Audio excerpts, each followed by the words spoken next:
30 শতক জমি বিক্রি করে উনি একবার পতাকা বানাইছে। বাপরে বাপ, আপনারে একবারে বাংলাদেশের মাঝখানে টাঙ্গাইয়া থোয়া দরকার ছিল। আপনি কত বড় একটা হেরা জার্মানির সরকার আইসা আপনার আলগি দিয়া নিয়ে যাবো একদম। কি অর্থ আছে এটার? পাগলামিরও তো একটা সীমা আছে, পাগলামিরও তো একটা সীমা আছে। ওরা এই খেলাটাকে সারা পৃথিবীতে এই পরিমাণ আমাদের কাছে প্রচারণা করছে যে আমাদের প্রত্যেকটা মানুষকে নেশার মতো, জাদুর মতো বানায় দিছে।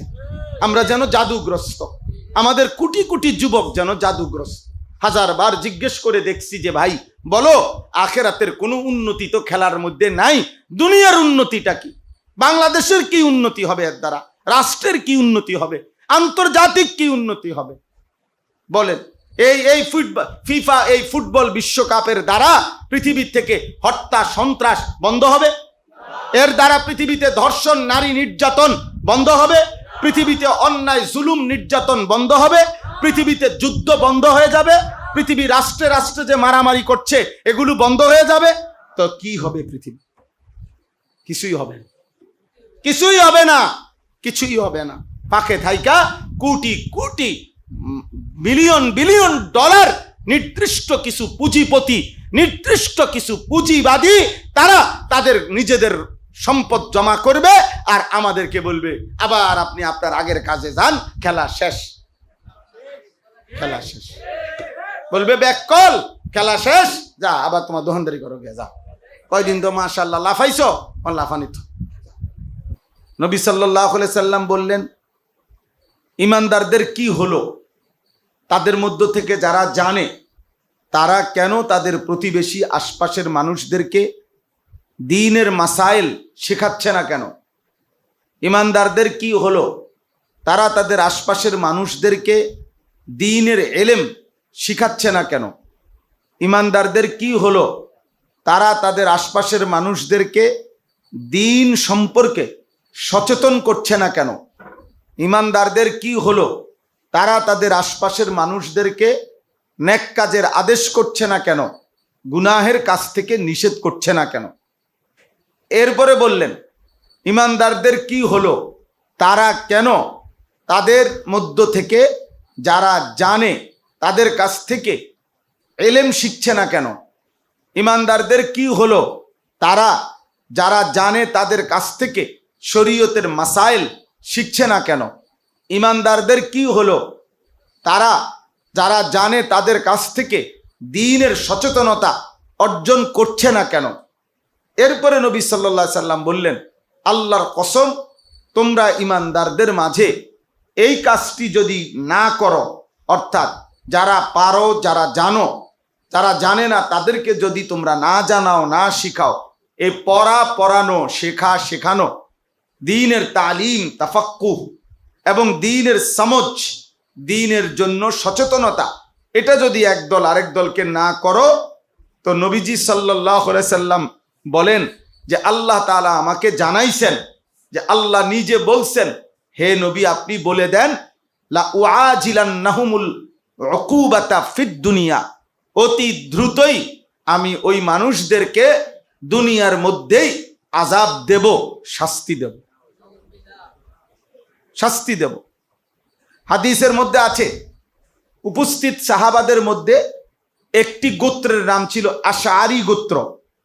হযরত আবু মুসা আশআরি রাদিয়াল্লাহু তাআলা আনহু যেই গোত্রের, এই আশআরি গোত্রের মুসলমানরা তখন দাঁড়াইছে, দাঁড়িয়ে বলছে, ইয়া রাসূলুল্লাহ, মানে এত অনুপ্রাণিত হইছে, ওনারা বলছেন, আমহিলনা সানাতান, আপনি আমাদেরকে 1 বছর সময় দেন, আমরা 1 বছরের সময় নিয়ে আপনার কাছ থেকে রওনা হলাম, আমরা ইনশাআল্লাহ আগামী 1 বছরের ভিতরে আমাদের আশপাশের সমস্ত মানুষকে দ্বীন শেখাবো, দ্বীন শিখাবো। তাইলে বোঝা গেল, এই কথাই স্পষ্ট নবী সাল্লাল্লাহু আলাইহি সাল্লামের হাদিস দ্বারা প্রমাণিত, মুসলমানের সমাজে যদি একদল আরেক দলকে, একজন আরেকজনকে, ওই মোবাইলওয়ালা ভাই এটা নামান, ভাই এটা নামান, এমনি শুনেন ভাইয়া, মোবাইল টিপেন, এর সকালে বলা হয়েছে, এখন বলতে ভুলে গেছি। মোবাইল আসলে মোবাইল নিয়ে নাড়াচাড়া করলে আমার ধৈর্যচ্যুতি ঘটে, আমার কষ্ট হয়, আমি এটা হজম করতে পারি না, এটা আমার সমস্যা, আমার রোগ, আমার অসুবিধা। মোবাইল এই হাতে নিয়ে বয়ানের মধ্যে মোবাইল হাতে ধরে খসর মসর করলে ওই মানুষটাকে আমি একদম সহ্যই করতে পারি না। আমার মনটা চায় তারে বাইর করে দিই, বুঝছেন? এটা আমার ব্যারাম, এটা আমার জন্য দোয়া করবেন যাতে আমার এই ব্যারামের ভালো হয়ে যায়। কিন্তু এটা আমার সমস্যা, আমি এটা মাইনে নিতে পারি না ভাই। এই জন্য দয়া করে কোনো রকম, আমি তো প্রথমেই বলছি যে আমরা এখানে দুইটাই অপশন, একটা হলো এখানে বসা আর নয়তো অটো। এটা বলা হয়েছে বারবার, অনেকবারই বলছি যে এখানে অটো সারাক্ষণ অটো চলে, আপনি যদি ধৈর্য না কুলায় অটোতে করে চলে গেলে ভালো। আর আমরা যদি কাউরে বিদায় করে দেই মানে অনিয়মের কারণে, তাহলে বলে দিছি যে অটোর ভাড়া দিয়ে দিত, আর যদি উনি নিজে যায় তো উনার ভাড়া দিয়ে যাবে। এই হলো হিসাব। তাহলে এই জন্য গাফলতি না করি ভাই, কষ্ট করে, গরম লাগুক ঠান্ডা লাগুক কোনো অসুবিধা নাই, গরমে আপনারা কেউ মরবেন না ইনশাআল্লাহ। হ্যাঁ, তাহলে কাজেই আল্লাহ তাআলার ফয়সালা যা তাই, আল্লাহর ফয়সালার উপরে রাজি থাকেন।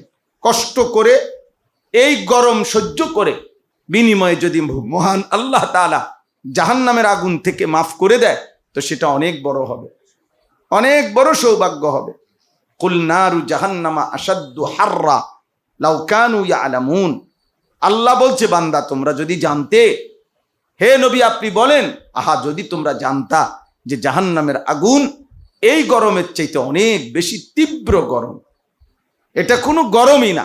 কোরআনে আল্লাহ বলছেন নারু জাহান্নামা আশাদ্দু হাররা, এখানের চাইতে অনেক বেশি গরম। কাজেই অল্প কিছুক্ষণ সময়, এই দেখতে দেখতে আসরের ওয়াক্ত হয়ে গেছে, একটু পরে মাগরিবের ওয়াক্ত হবে, এশার ওয়াক্ত হবে, এরপরে আপনাদেরকে চলে যেতে হবে। আপনারা থাকতে চাইলেও এত মানুষ সবাইকে রাখার মতো সুযোগ আমাদের কাছে নাই। তো এই জন্য ভাই কষ্ট করে সবরের সাথে মহব্বতের সাথে ধারাবাহিক কথাগুলো শুনলে বরকত হবে, আল্লাহ তৌফিক দান করেন। তাইলে বলতেছিলাম যে আল্লাহ নবী সাল্লাল্লাহু আলাইহি সাল্লামের একটি শক্ত ধমকি আল্লাহ তাআলার পক্ষ থেকে, যদি মুসলমানের সমাজে দিন চর্চা না থাকে, একদল আরেক দলকে শেখানো দ্বীনের, এটা যদি না থাকে তো আল্লাহ তাআলা বলছে আযাব দেবে। কোথায় আযাব দেবে? দুনিয়াতে, দুনিয়াতেই লাঞ্ছিত করবে, দুনিয়াতেই অপমানিত করবে। 5টা কাজ করতে কইছে মুসলিম সমাজে। 1 নাম্বার দ্বীনের মাসআলা শিক্ষা দেওয়া, 2 নাম্বার দ্বীনের এলেম, যাবতীয় বিষয়ের এলেম শিক্ষা দেওয়া, 3 নাম্বার একজন সচেতন মুসলমান হিসাবে ফাতিন গড়ে তোলা, 3 নাম্বার, 4 নাম্বার নেক কাজের আদেশ করা, 5 নাম্বার গুনার কাজ থেকে নিষেধ করা। লা ইউফাক্কিহুনা জিরানাহুম ওয়ালা ইউআল্লিমুনাহুম ওয়ালা ইউফাত্তিনুনাহুম ওয়ালা ইয়ামুরুনাহুম বিল মারুফ ওয়ালা ইয়ানহাউনাহুম আনিল মুনকার। কি হলো, এটা করছে না কেন? নবীজি বলছেন। তো এজন্য এই ফিকিরটাকে সামনে রেখে আমরা বিশেষভাবে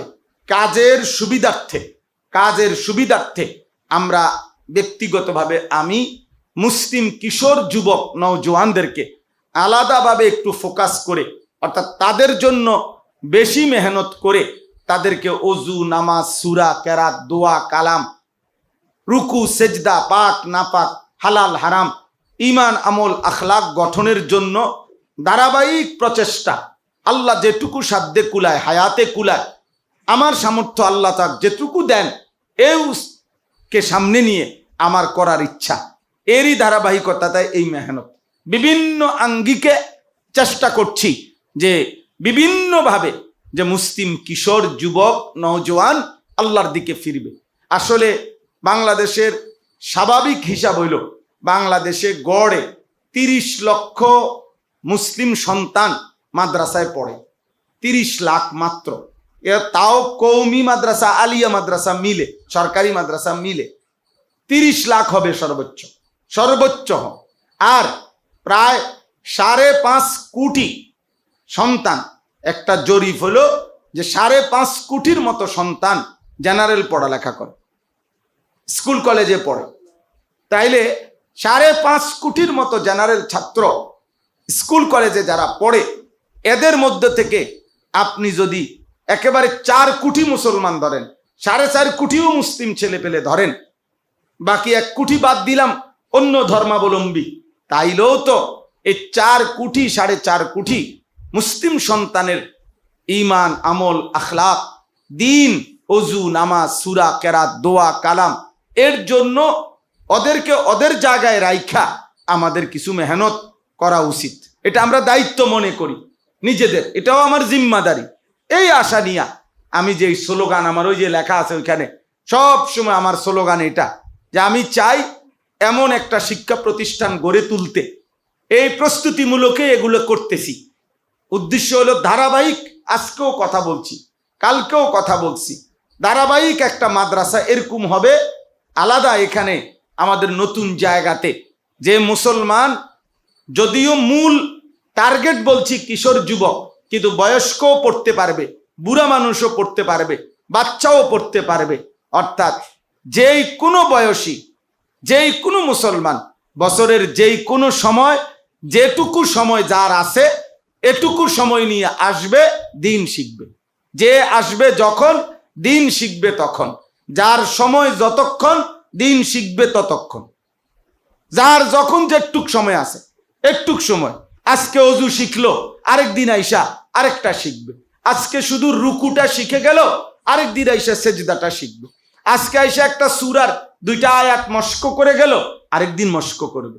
কখনো ছুটি থাকে ছেলেদের, বিভিন্ন পরীক্ষার ছুটি থাকে, বিভিন্ন ঈদের সময় ছুটি থাকে। এরকম অনেক ছেলে আপনার একবারে ঈদের দিন, মানে আগের দিন রাত্র, বুধবার দিন বিকালবেলা এক ছেলে আসছে এই আমার বাসার সামনে, আইসা বলতেছে, হুজুর আমি দিন শিখতে আসছি। আমি আরে ভাইরে কইছি তো ঠিক আছে, কিন্তু কালকে তো ঈদের দিন, একবারে তুমি আসছো যে আসছো, কমপক্ষে একটা দিন পরে আইতা, 2টা দিন পরে আয়। আপনি কইছেন যে আসবে যখন।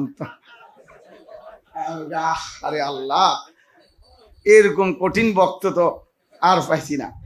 তাহলে বুঝলাম এতটুকু, পরে ওরা অনেক বুঝাই সুঝাইয়া বলছি, আজকের তারিখ বলছি, আসছে কিনা আমি আর বলতে পারি না, তো আপনার বলছি যে আজকে আসতে। তাইলে দেখেন এতটুকু তো বোঝা গেল যে এক ছেলে হইলো সে কথাটা বুঝছে, সে আসছে, তো তারেও তো আমার উচিত ছিল। কিন্তু আমরা ধারাবাহিক ব্যবস্থাপনাটা সারা বছরের জন্য এখনো করতে পারি নাই।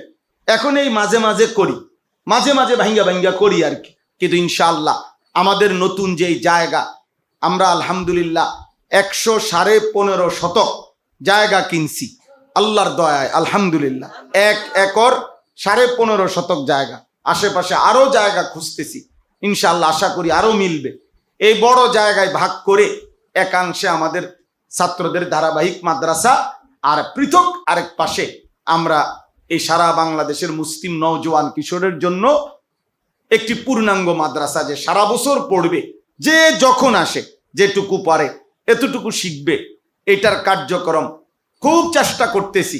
আসলে আমাদের সীমাবদ্ধতা আছে, সব মিলাইয়া গুছাইয়া আসা এত বড় টাকা, প্রায় 2,67,00,000 টাকা জায়গাটার দাম, মাটির দাম।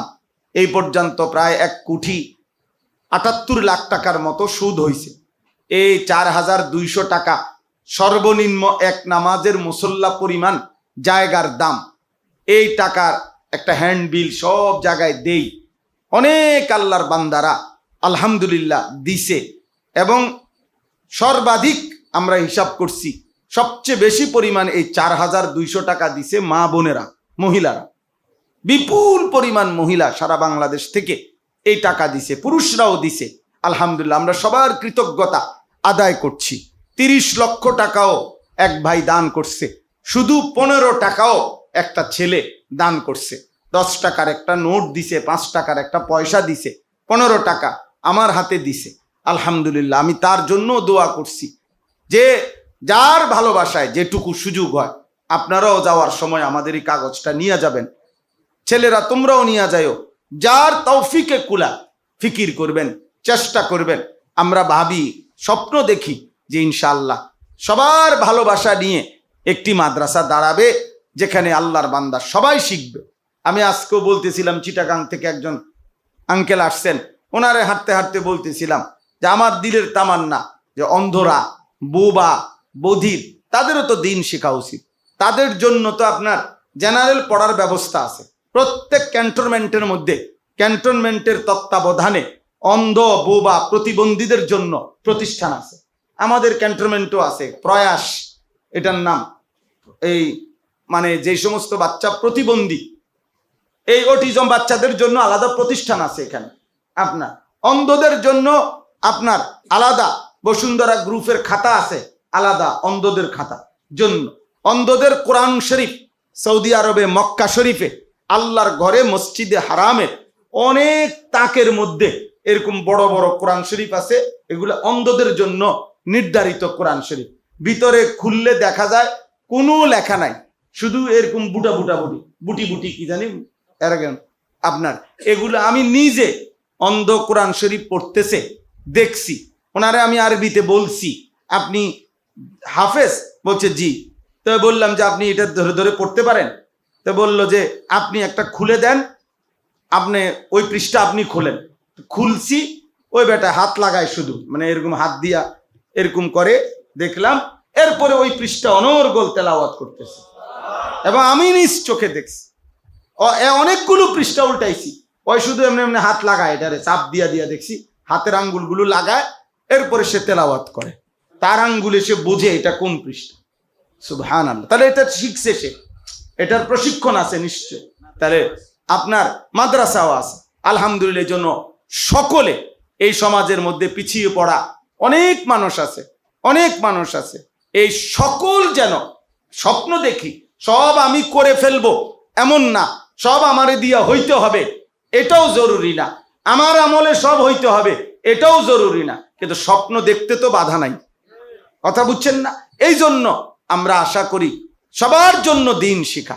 একটা হইলো হুজুর এখনো বলছেন যে এক হলো ওয়াজ শোনা, হঠাৎ করে একটা আবেগ আসছে, হঠাৎ করে দুইটা চারটা স্লোগান দিয়া দিছে, হঠাৎ করে এই আর পরে আবার আবেগ ঠান্ডা হয়ে গেছে, তাও ঠান্ডা হয়ে গেছে, এখন আর রুটি আর শেক ওঠে না, এরকম হবে না। আরেকটা হলো কলিজার মধ্যে এই ফিকির নিয়ে যে দিন শিখছে ছেলেটা, 3টা দিন থাইকা তার সুন্নত মোতাবেক অজু শিখা হয়ে গেছে। এবার জীবনে যেখানেই সে অজু করবে সুন্নত মোতাবেক তার অজুটা হবে। সে তাব্বাত ইয়াদা কুল হুয়াল্লাহ 2টা সূরা 4টা সূরা শুদ্ধ হয়ে গেছে।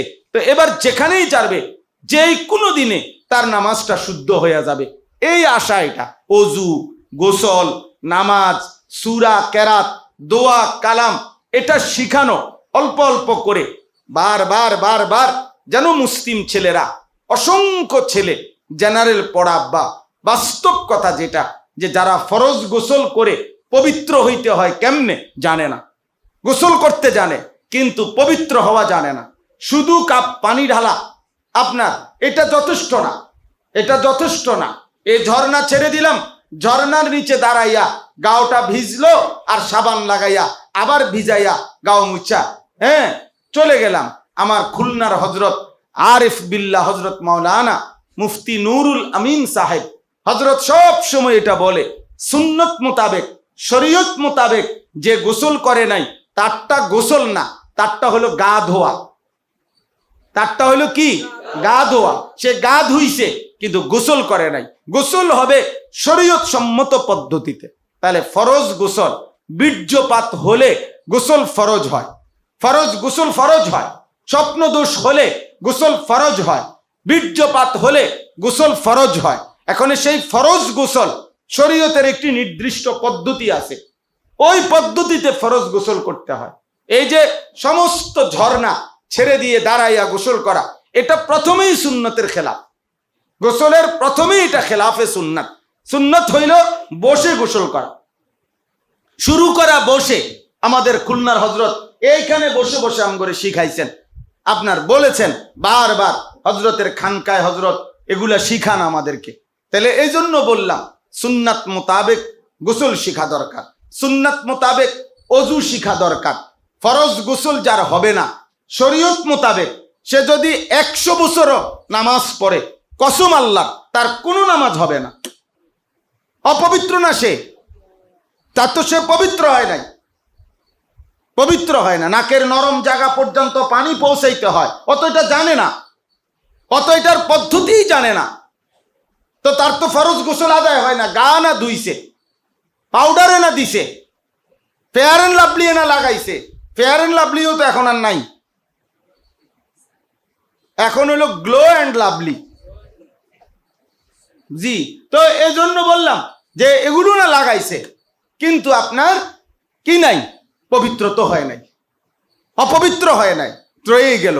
তাহলে এই ছেলেটা তো বছরের পর বছর অপবিত্র, তাহলে অপবিত্র মানুষের কোনো নামাজ কবুল হয় না ভাই। তিরমিজি শরীফের প্রথম হাদিস, লা তুকবালু সালাতুন বিগাইরি তুহুরিন।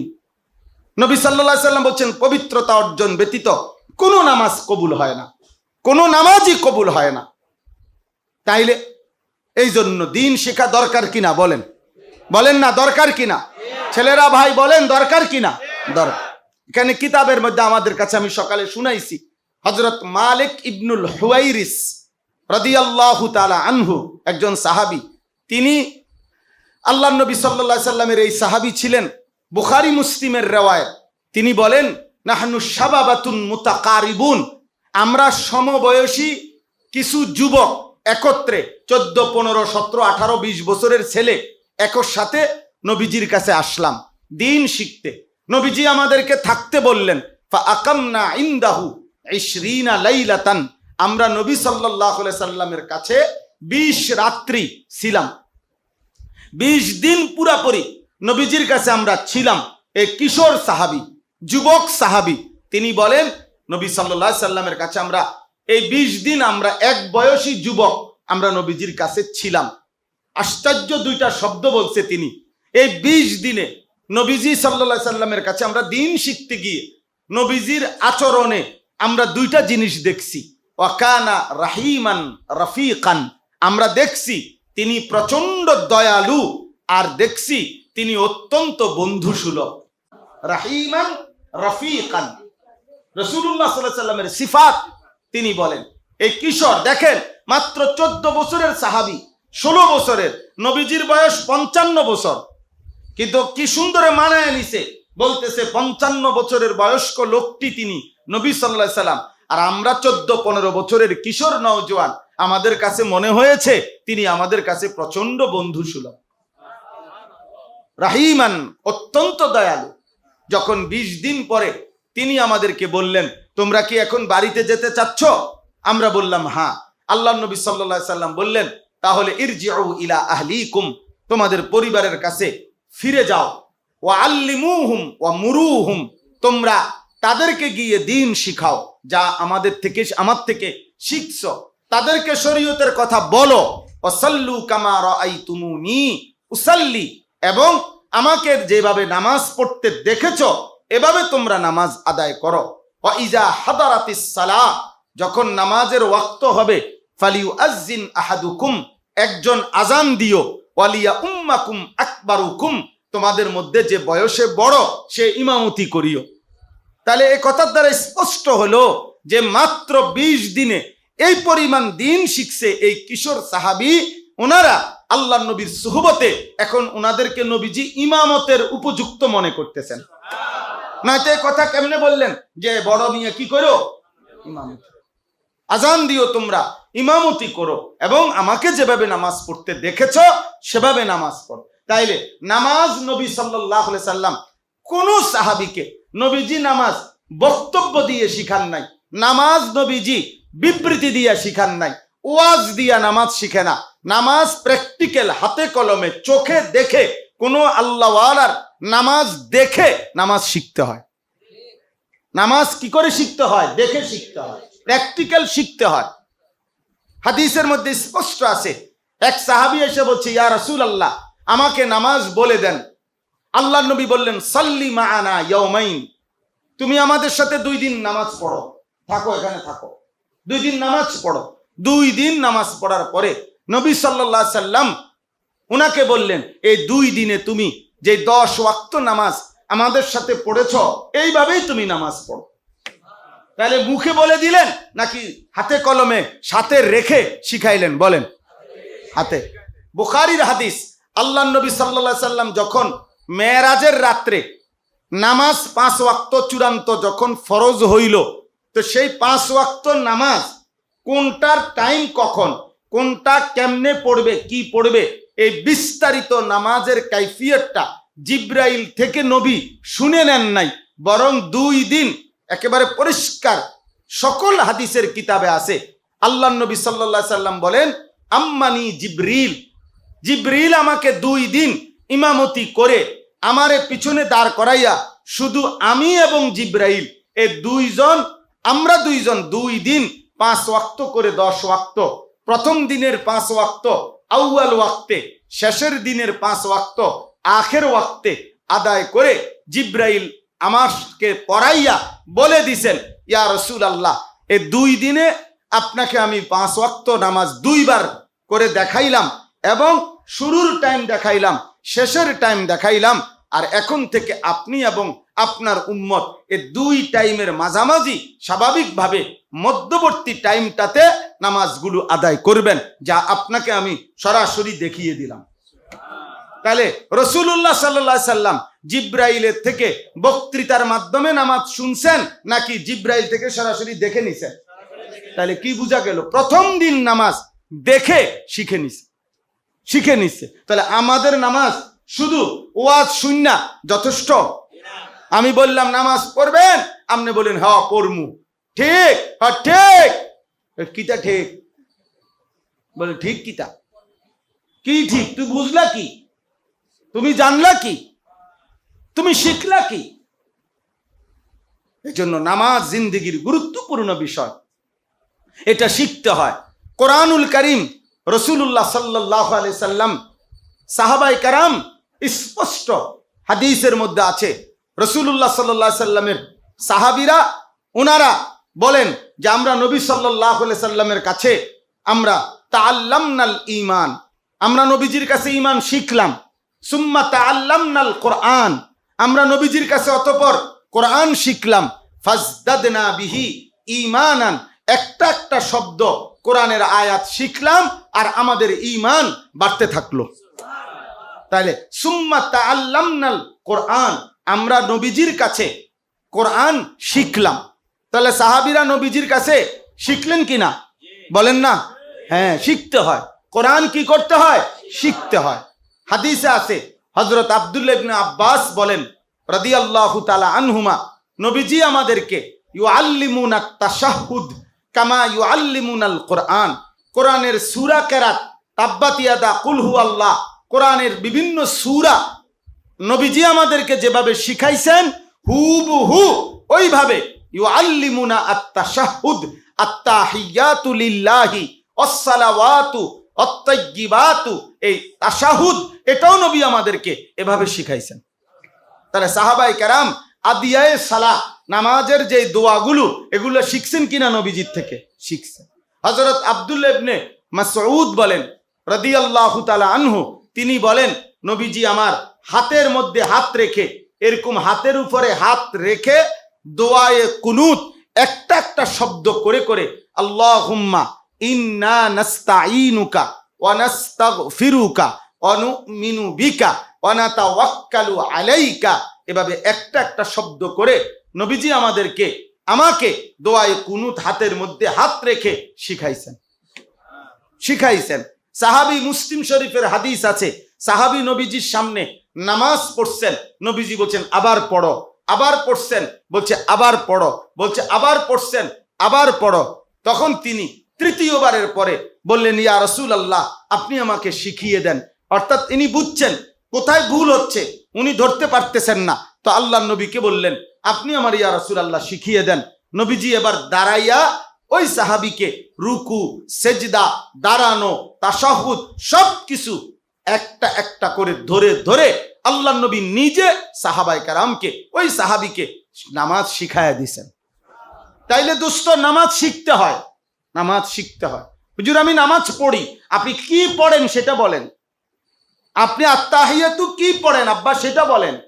দোয়ায়ে কুনুত কি পড়েন এটা বলেন। আপনি যে 4 রাকাত সুন্নত পড়েন, আমরা দেখি তো 4 রাকাত সুন্নত পড়তে 1.5 মিনিটও লাগে না। এটা কি পড়েন? তাব্বাত ইয়াদা কোন সময় পড়েন? কুল হুয়াল্লাহ কখন পড়েন? তাশাহুদ কোন দিন পড়েন?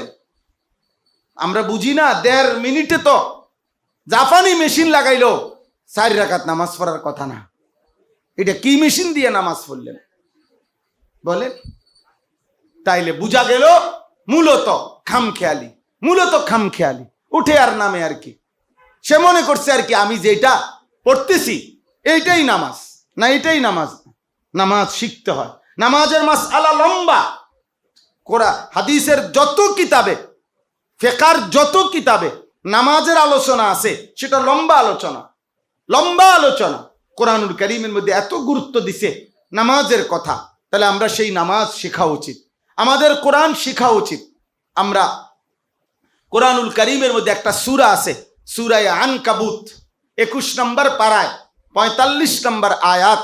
এই সূরা আল্লাহ তাআলা এই পৃথিবীর সর্বকালে এই পৃথিবীর নৈতিকতা, চরিত্র, উত্তম আখলাক গঠনের জন্য, যাবতীয় অশ্লীলতা, বেহায়াপনা, অসভ্যতা, নোংরামি সংশোধনের জন্য, ফিরে আসার জন্য আল্লাহর কসম আল্লাহ তাআলা কার্যকর পদ্ধতি বলেছেন 2টা।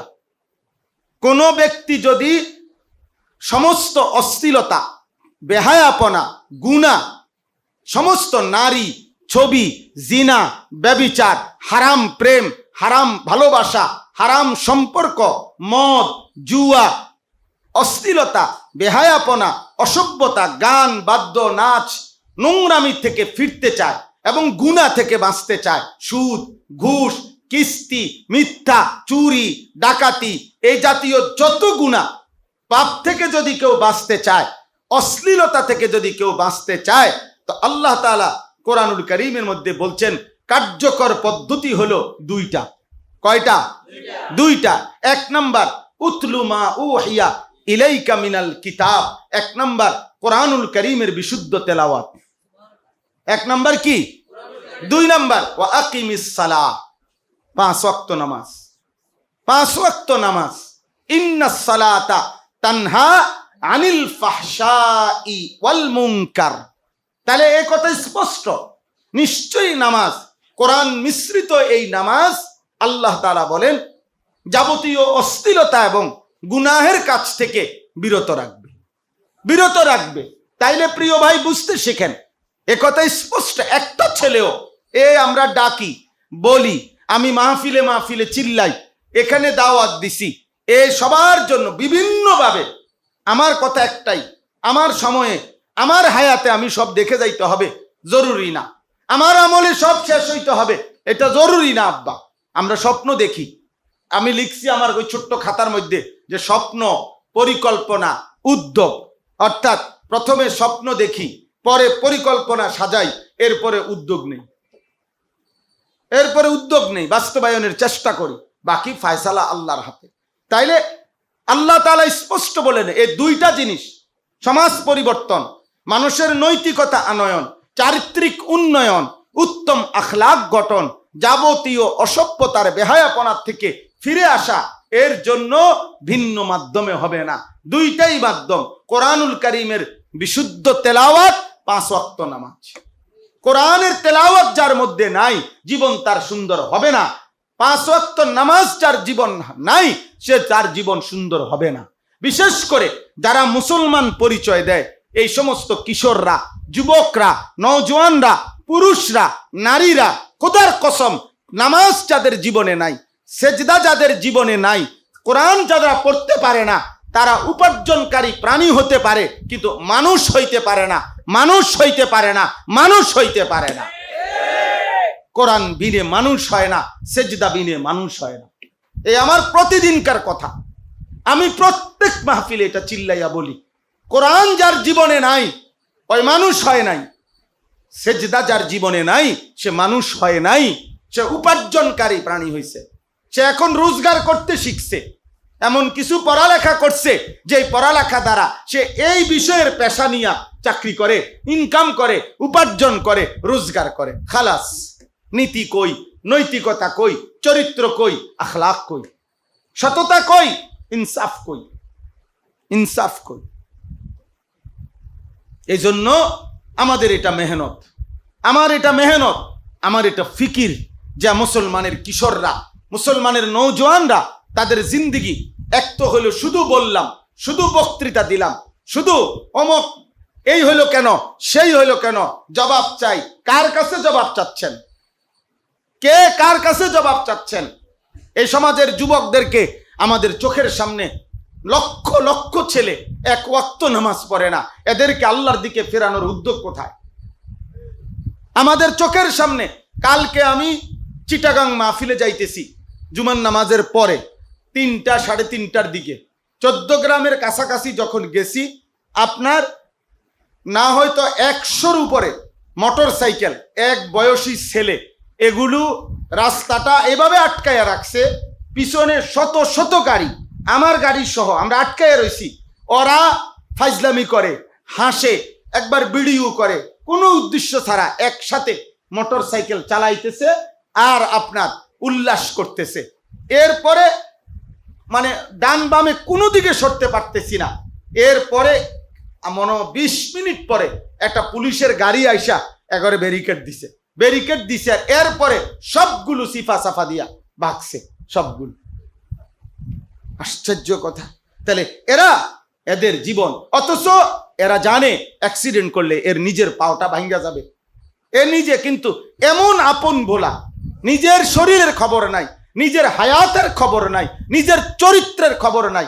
আরে প্রতিনিয়ত নারী দেখলে, উলঙ্গ ছবি দেখলে তোমার যে বীর্যপাত হয়, এই বীর্যপাতের দ্বারা তোমার যৌবনের ক্ষমতা, তোমার যৌন ক্ষমতা ধ্বজভঙ্গ হইয়া হারবালও তো আর ধরবে না বেটা, হারবালে তো পাগল। তোর যৌবন শেষ কইরা কোন নর্তকী দেখস তুই বেওকুফ? কোন নর্তকী দেখলি? ওই নর্তকীর তো কিছু হইল না, নর্তকীর তো ইনকাম হইল, নর্তকীর তো কামাই হইল, তো তোমার তো যৌবনের শক্তিটা শেষ হয়ে গেল। আমরা জানি না কি পরিমাণ পোলাফাইন অসল, আমরা জানি না। গুনাহ। করাচি হযরত রাহমাতুল্লাহ আলাইহি বলছেন, কুতুবে আলম হযরত মাওলানা শাহ হাকিম মোহাম্মদ আখতার রাহমাতুল্লাহ আলাইহি বলছেন, বিবাহিত পবিত্র স্ত্রীর সাথে যার স্বামী স্ত্রীর সম্পর্ক, তার যৌনতার নিয়ন্ত্রণ আছে, তার যৌন চাহিদার মধ্যেও নিয়ন্ত্রণ আছে। কারণ সে জানে এ আমার পবিত্র স্ত্রী, এ আমার হালাল স্ত্রী, এ আমার ধারাবাহিক বিবি। এজন্য তার যৌন চাহিদা পূরণের ক্ষেত্রে, লজ্জাস্থানের চাহিদা পূরণের ক্ষেত্রে তার মধ্যে ধীরস্থিরতা আছে।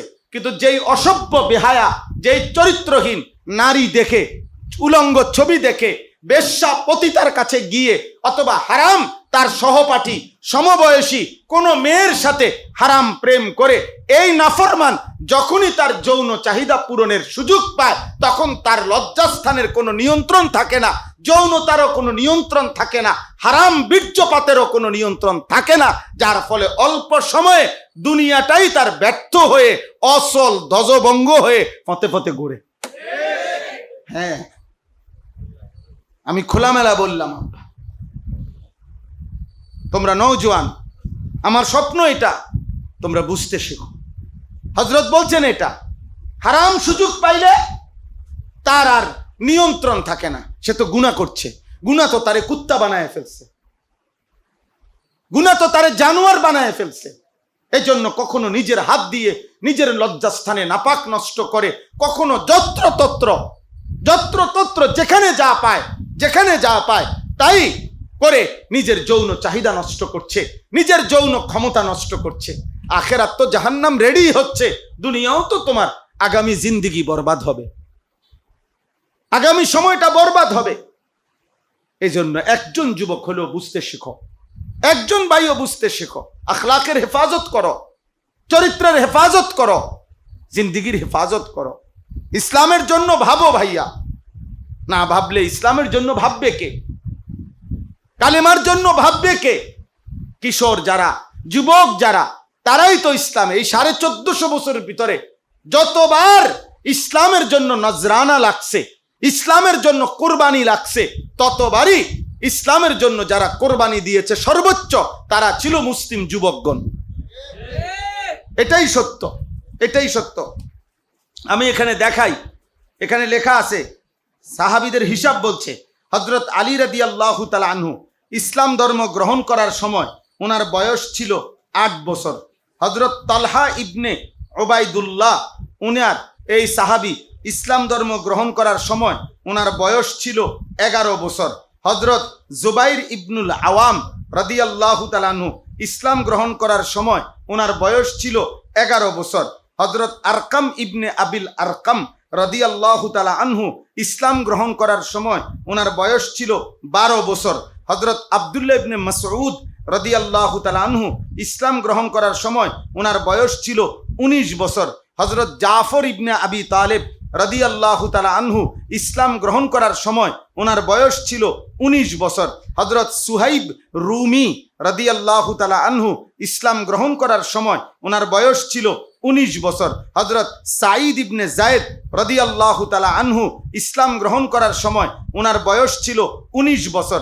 হযরত খাব্বাব ইবনুল আরিত রাদিয়াল্লাহু তাআলা আনহু ওনার বয়স ছিল 20 বছর। হযরত আমের ইবনে ফুহাইরা রাদিয়াল্লাহু তাআলা আনহু ওনার বয়স ছিল 23 বছর। হযরত মিকদাদ ইবনুল আসওয়াদ রাদিয়াল্লাহু তাআলা আনহু ওনার বয়স ছিল 24 বছর। হযরত মুসআব ইবনে উমাইর রাদিয়াল্লাহু তাআলা আনহু ওনার বয়স ছিল 24 বছর। এরকম সাহাবাদের হিসাব দিছে যে সমস্ত ইসলামের ইতিহাসে যেসব সাহাবীদের অবদান উজ্জ্বল সবচেয়ে বেশি, ওনারা সব ছিলেন নওজোয়ান, সব ছিলেন নওজোয়ান। এখানে লিখছেন, এই যে এটা আরবি বই, ইলা শাবাব, যুবকদের প্রতি। আমার প্রিয় ভাই, আমাদের অনেক মহব্বতের হযরত মাওলানা মুফতি ইউসুফ বিন ইকবাল আলহামদুলিল্লাহ অনেকগুলো যুবকদের উপরে লিখিত আরবি বই আমারে হাদিয়া দিছে, এর মধ্যে এটা একটা। তাইলে এখানে আরো অনেক, এখানে স্পষ্ট হাদিস আছে। এক যুবক সাহাবী নবী সাল্লাল্লাহু আলাইহি সাল্লাম একদিন নবীজি সাল্লাল্লাহু আলাইহি সাল্লামের অজুর পানি আগায়া দিছেন আল্লাহ নবী সাল্লাল্লাহু আলাইহি সাল্লামের। নবীজি এই যে হযরত রবিআ ইবনে কাব আসলামি রাদিয়াল্লাহু তাআলা আনহু তিনি বলেন, আমি রাসূলুল্লাহ সাল্লাল্লাহু আলাইহি সাল্লামের একদিন অজুর পানি মহব্বত করে আগায়া দিলাম, অজুর পানি দিয়ে দিলাম। আল্লাহ নবী তখন আমাকে বললেন, ফাকালা লি সাল, আমার কাছে কিছু চাও, বলো আজিয়া তোমারে দিমু, কও কিছু দোয়া করো, কিছু প্রার্থনা করো, কোনো কিছু আবেদন করো তুমি। ফাকুলতু, ওই সাহাবী বলেন, এই নওজোয়ান, আসআলুকা মুরাফাকাতাকা ফিল জান্নাহ। সুবহানাল্লাহ, বলছেন ইয়া রাসূলুল্লাহ, আমি জান্নাতে আপনার সাথে থাকতে চাই। সে বুঝ আজকে কাম হইব, কইয়ালাই বড়টা বাতমাস চাইয়া লাভ কি, বিল্ডিং উল্ডিং চাইয়া লাভ কি? আসআলুকা মুরাফাকাতাকা ফিল জান্নাহ, আমি জান্নাতে আপনার সঙ্গী হতে চাই।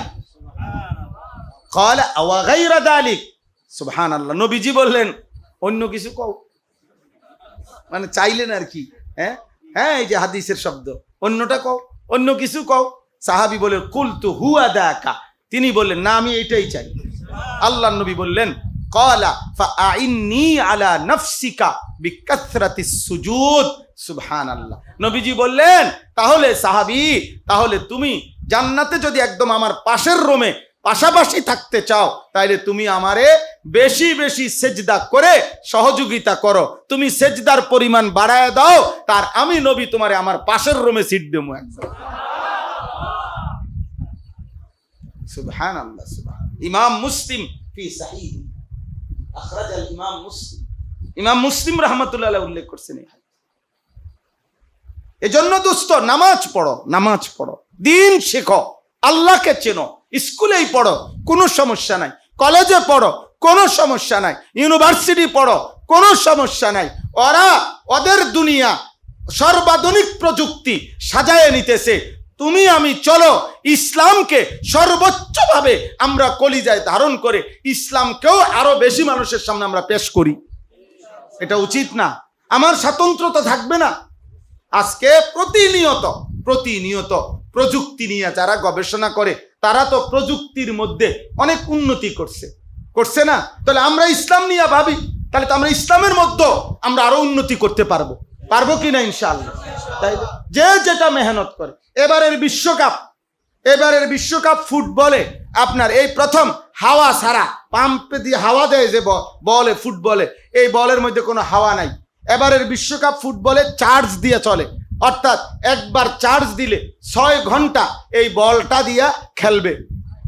এই বল এবারের ফুটবল বিশ্বকাপের ফুটবলে এরকম ভিতরে এরকম ক্যামেরা ছোট্ট লাগানো আছে, অত্যাধুনিক প্রযুক্তি, যে এটাই রেফারির কাজ করে। প্রত্যেকটা বলের নড়াচড়া এটা কন্ট্রোল রুমে ক্যামেরার মধ্যে, ওদের কম্পিউটারের মধ্যে সাথে সাথে সেকেন্ডের মধ্যে সিদ্ধান্ত পৌঁছায়।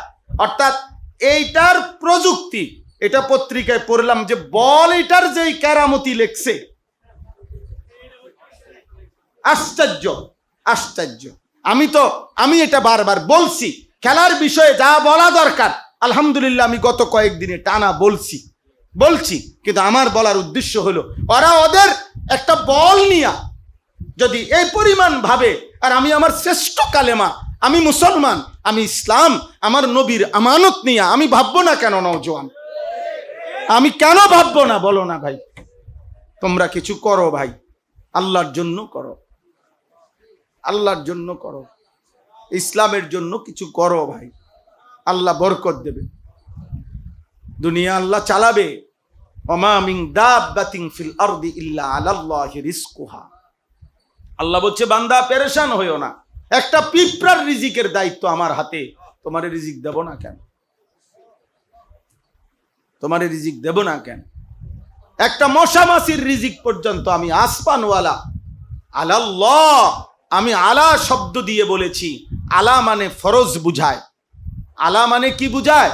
আল্লাহ বলেন আমি আমার উপরে ফরজ করে নিলাম, আমারে কেউ বাধ্য করার নাই, আমার উপরে কেউ অধিকার দেওয়ার নাই, আমারে আদেশ করার কারো অধিকার নাই, আমারে অনুরোধ করারও কারো অধিকার নাই, আমারে কেউ পরামর্শ দেওয়ারও অধিকার নাই। আমি তো আল্লাহ, সবই তো আমার, আমি তো সবকিছুর মালিক। তবুও আমি বললাম আমার প্রত্যেকটা সৃষ্টির রিজিকের জিম্মাদারি ফরজ হিসাবে আমি আমার কাঁধে তুলে নিলাম।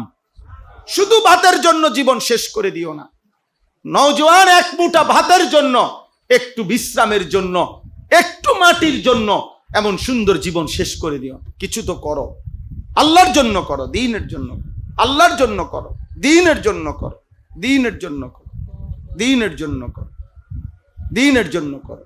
ওরা সারা মৌলানা ইয়াহিয়া এটা বলছে, সে আমাদের আলহামদুলিল্লাহ এই মেহনতের জোরদার কাজ করে। মৌলানা রুহুল আমিন, আমার সবগুলো উস্তাদ, ওরা বাচ্চাদেরকে পড়ানো বাদ দিয়ে আজকে সারাটা দিন, কালকে সারা দিন, শুক্রবার সারা দিন কাজ করছে, বৃহস্পতিবার সারা দিন কাজ করছে ভাইয়া। শুধু মুসলমানের নওজোয়ান আসবে, দিন শিখবে, আল্লাহ চিনবে, আল্লাহ চিনবে। ওরা এই খেলাটাকে সারা পৃথিবীতে এই পরিমাণ আমাদের কাছে প্রচারণা করছে যে আমাদের প্রত্যেকটা মানুষকে নেশার মতো, জাদুর মতো বানায় দিছে। আমরা যেন জাদুগ্রস্ত, আমাদের কোটি কোটি যুবক যেন জাদুগ্রস্ত। হাজারবার জিজ্ঞেস করে দেখছি যে ভাই বলো, আখেরাতের কোনো উন্নতি তো খেলার মধ্যে নাই, দুনিয়ার উন্নতিটা কি? বাংলাদেশের কি উন্নতি হবে এর দ্বারা? রাষ্ট্রের কি উন্নতি হবে? আন্তর্জাতিক কি উন্নতি হবে? বলেন। এই ফিফা এই ফুটবল বিশ্বকাপের দ্বারা পৃথিবী থেকে হত্যা সন্ত্রাস বন্ধ হবে? এর দ্বারা পৃথিবীতে ধর্ষণ, নারী নির্যাতন বন্ধ হবে? পৃথিবীতে অন্যায় জুলুম নির্যাতন বন্ধ হবে? পৃথিবীতে যুদ্ধ বন্ধ হয়ে যাবে? পৃথিবী রাষ্ট্রে রাষ্ট্রে যে মারামারি করছে এগুলো বন্ধ হয়ে যাবে? তো কি হবে পৃথিবী? কিছুই হবে না, কিছুই হবে না, কিছুই হবে না। পাখে থাইকা crore crore billion billion dollar নির্দিষ্ট কিছু পুঁজিপতি, নির্দিষ্ট কিছু পুঁজিবাদী, তারা তাদের নিজেদের সম্পদ জমা করবে আর আমাদেরকে বলবে আবার আপনি আপনার আগের কাজে যান, খেলা শেষ, খেলা শেষ। বলবে ব্যাককল, খেলা শেষ, যা আবার তোমার দোকানদারি করো, গে যা, কয়দিন তো মাশাআল্লাহ লাফাইছো, লাফানি তো, বুঝেন না? হ্যাঁ, 30 শতক জমি বিক্রি করে উনি একবারে পতাকা বানাইছে। বাপরে বাপ, আপনারে একবারে বাংলাদেশের মাঝখানে টাঙ্গাইয়া থোয়া দরকার ছিল। আপনি কত বড় একটা, হ্যাঁ, হেরা জার্মানির সরকার আইসা আপনার আলগি দিয়া নিয়ে যাবো একদম। কি অর্থ আছে এটার? পাগলামিরও তো একটা সীমা আছে, পাগলামিরও তো একটা সীমা আছে। আল্লাহ নবী সাল্লাল্লাহু আলাইহি সাল্লামের এক সাহাবী, বিখ্যাত সাহাবী সাদ ইবনে আবি ওয়াক্কাস রাদিয়াল্লাহু তাআলা আনহু, তিনি ইন্তেকালের সময় আল্লাহ নবীকে সাল্লাল্লাহু আলাইহি সাল্লামকে বলছে, ইয়া রাসূলুল্লাহ, আমি আমার সমস্ত সম্পদ দান করে দিতে চাই। নবীজি বললেন না। তিনি বললেন, আমি আমার অর্ধেক সম্পদ দান করতে চাই। নবীজি বললেন না। তিনি বললেন, ইয়া রাসূলুল্লাহ, আমি আমার সম্পদের 3 ভাগের 1 ভাগ দান করতে চাই। নবীজি বললেন, হ্যাঁ, এতটুকু হতে পারে, তবে মনে রেখো, আল্লাহর নবী বললেন, তোমার বংশধর, তোমার সন্তানদেরকে ফকির, অভাবী বানিয়ে রাখার চাইতে, অন্যের কাছে হাত পাতার মতো পরিস্থিতিতে ফেলে দেওয়ার চাইতে তাদের জন্য সম্পদ রেখে যাওয়া তোমার জন্য উত্তম। কথা বোঝেন না? তাইলে ইসলামে ভারসাম্যতা আছে, ইসলামে সৌন্দর্য আছে।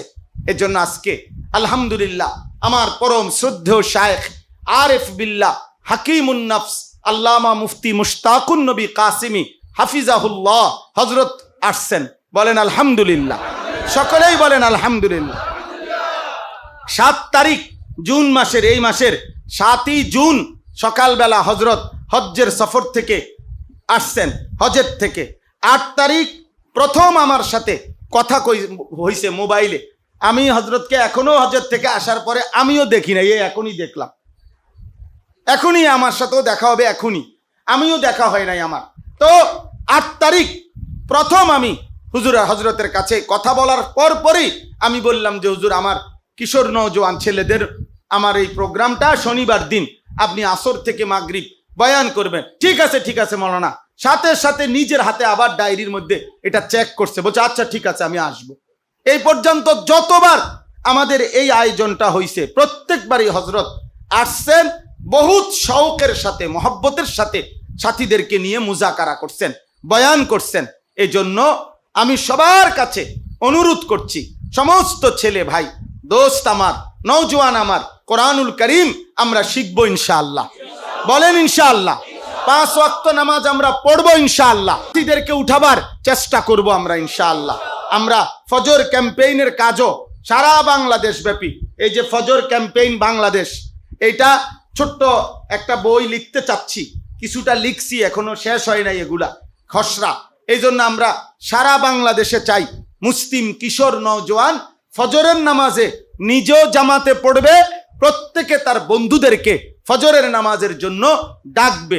আমরা স্বপ্ন দেখি, আশা করি ইনশাআল্লাহ এমন একদিন আসবে যেদিন বাংলাদেশে জুমার নামাজের জন্য যেমন মুসল্লি দরজায় দাঁড়িয়ে থাকে, ফজরের নামাজের জন্য ইনশাআল্লাহ মুসল্লি দরজায় দাঁড়িয়ে থাকবে, ইনশাআল্লাহ মসজিদের দরজায় দাঁড়িয়ে থাকবে ইনশাআল্লাহ, ইনশাআল্লাহ, ইনশাআল্লাহ, ইনশাআল্লাহ। সেদিন ইমানের বিজয় হবে, সেদিন বিশ্বময় কালেমার বিজয় হবে। মাহাদি আসবে বন্ধু, দাজ্জাল প্রকাশ পাবেই বন্ধু, আর ইমানদার ফজরের মুসল্লি মাহাদির সঙ্গী হবে, আর নাফরমানার মুনাফিক চরিত্রের মানুষ দাজ্জালের সঙ্গী হবে। এজন্য চলো আমরা ইমানের হেফাজত করি, নামাজের হেফাজত করি। 5 ওয়াক্ত নামাজ পড়বো তো ইনশাআল্লাহ, ফজরের নামাজ পড়বো তো ইনশাআল্লাহ। হ্যাঁ, এই দিন শিখো, আবার ডাকলে আবার আসবা, আবার ডাকলে আবার আসবা ইনশাআল্লাহ। এই সম্পর্ক, এই মহব্বত আখেরাতের বন্ধন, আখেরাতের জন্য আল্লাহ আমাদের সবাইকে কবুল করেন, আমিন। আর যাদের অজুর জরুরত, আমরা সবাই অজু করি। এই মুহূর্তে দেখা করার জন্য হুলস্থুল করলে নামাজের তরতিব দেরি হয়ে যাবে। শায়েখ বয়ান করবেন।